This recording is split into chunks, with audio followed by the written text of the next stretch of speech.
Assalamu alaikum wa rahmatullahi wa barakatuh. Ahlan wa sahlan wa marhaba bakum anywhere here in Adelaide, in Dubai, Qatar, Cairo and anywhere else. Now it is a pleasure for you and particularly for you people here that I am the last person talking.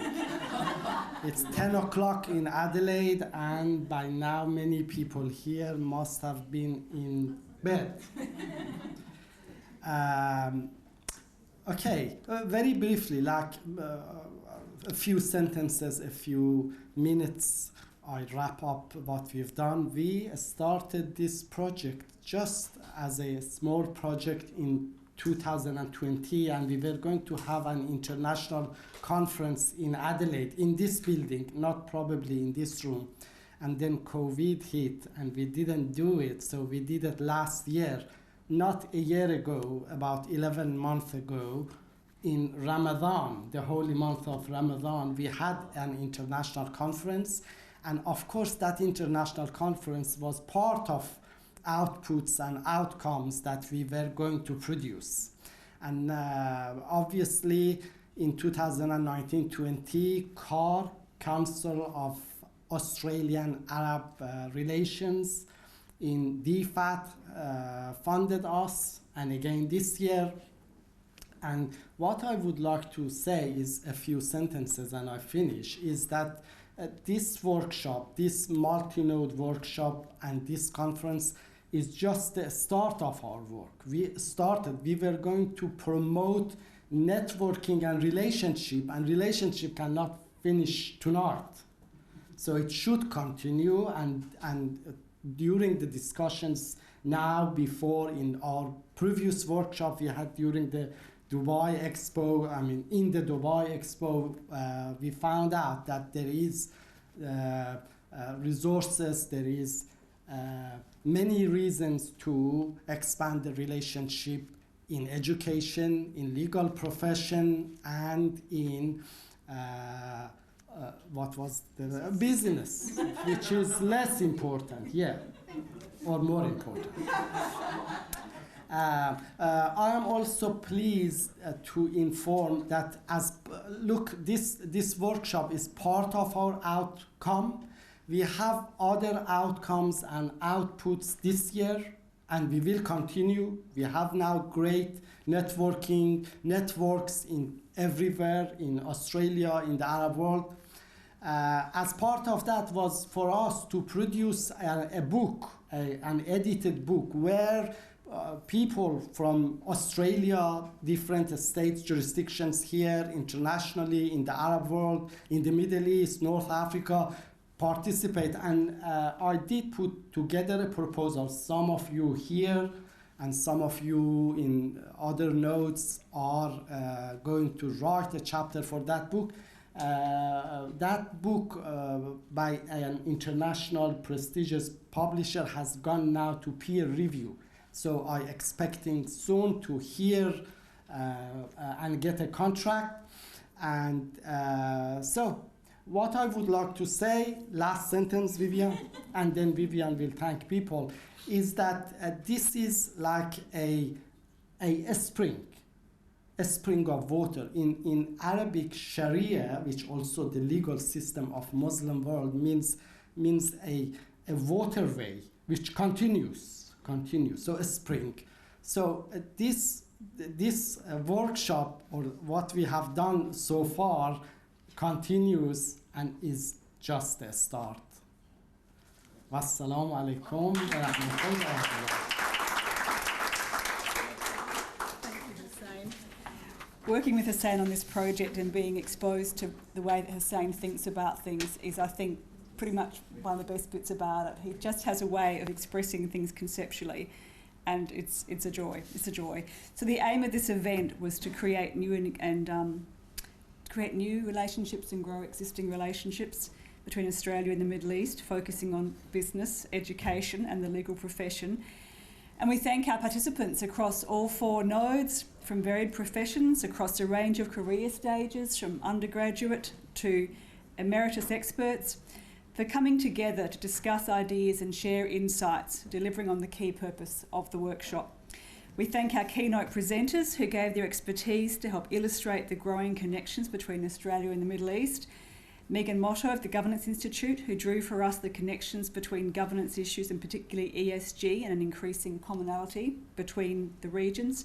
Kieran Moffat of Oconic, speaking to the at times very vexed issue of live animal export and drawing attention to the need to ensure communities on both sides of the Australian-Arab relationship support trade activity if it's to be effective and profitable. Ivan McGettigan of Altamimi & Co.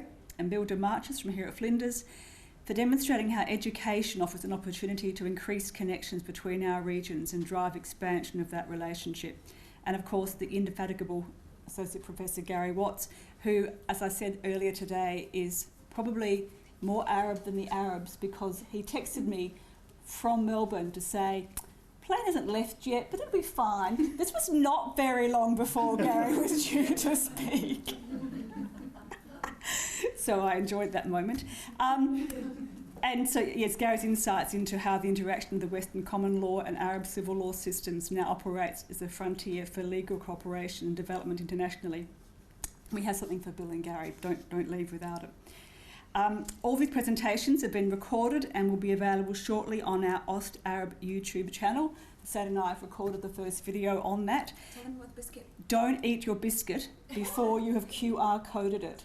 So if you've got it there in front of you, get it out, point your phone at it, and it will take you straight to the fantastic images of the Ost Arab project that we've been creating. In supporting growth in Arab-Australian relations, a key entity is, of course, the Council for Australian-Arab Relations, funders for this project and represented at this workshop by Professor Halal Surkat in Sydney, who we spoke to earlier on in the education breakout session, and by Sufyan Raboub, who has been with us this evening here in the room. The Australian government's support for this work was also evident in the contributions of Ms Rachel Rodder of Austrade, who identified for us at the start we were experiencing a hit refresh moment, as well as Ms Elizabeth Day, State Director for the Department of Foreign Affairs and Trade. In bringing together so many people across so many time zones and locations, we were very fortunate to be able to draw on our generous and talented moderators in Cairo, Doha, Dubai, and of course here in Adelaide. A special mention to Andrew Dadal, who moderated all 3 sessions in Doha, and to our Al-Fashawi and Al-Shazli hosts, who wrangled the largest node by attendance. People in the room were only part of the node that they were moderating, enabling us to reach even more people while maintaining personal connection. And that was the vision, to try to have a chance to connect across countries but still meet people and be in person. Here in Adelaide, we offer a personal thank you to our Adelaide moderators, Dr. Angie Chavai and Professor Tanya Lehman, who ably led us through the education and business sections. We have something for you to take home. The very significant support of 4 separate law firms reinforces the important role of the legal system and its members in contributing to joint understandings of Arab-Australian relationships. And we're very grateful to Al-Fashawi and Al-Shazli, K&L Gates, our long-term project sponsors, Altamimi & Co, and our project sponsors, Laity Morrow, who've been with us from the start of our work on this project. The Arab community's interest in developing relationships is evident in the willingness of our guests from the Islamic Coordinating Council of Victoria, Dr. Beckham Hassani and Mr. Ibrahim Karadag, to come here today from Melbourne. Their plane was late as well, to join our Adelaide discussions and contribute to our feedback, and we appreciate that very much. It's also evident in the long-term project support we've received from the Australian Arab Chamber of Commerce and Industry, and we're very grateful. And Mr. Al Johari is here again tonight and has been a major supporter of our projects throughout. There's some tech complexity to growing relationships in COVID times. As I said, the idea was to connect people individually and in a close way across multiple nodes. That requires good tech and good in-person support. Being part of yesterday's IT test run was like seeing Cape Canaveral. It was extraordinary. Notwithstanding that, we still had our few glitches today, which is just a reminder of how complicated it can be to solve tech issues even in our sophisticated times. Thank you very much again to our IT support teams and to the IT support teams around the globe, literally, who are supporting this remotely. And to the support staff at each node for the in-person connections that we've had. tonight's dinner, for instance, and Yunse, Nikki Esmaeili and Hannah Esmaeili, who've been running around behind the scenes the whole time and now have to pack everything up. But if we're looking for evidence of the growing relationships between Australia and the Arab world, then perhaps the clearest example we can point to this evening is our project manager, Dr. Reem Al-Thmani, a Saudi national, Flinders PhD graduate, King Abdul Aziz University academic, and quite extraordinary talent. I'm sure anyone who's had any exposure to Reem in the last few weeks as she's organised this would agree. Reem beautifully illustrates the potential for increased connections between Australia and the Middle East to be engaging, productive and fast-moving.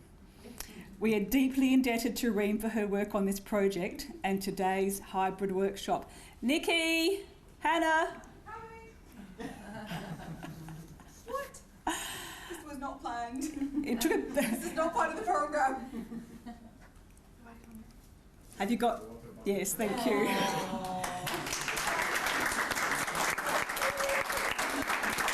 And the chocolates. And Nikki, the hags as well. Thank you. Yes. Thank you. And in times of increasing international instability and in light of the horrific events we're witnessing right now in the Ukraine, it's affirming to be able to make new connections and strengthen existing links across nations, cultural groupings, industries and demographics. Thank you all for your participation tonight, and we look forward to continued strengthening of Australian-Arab relations.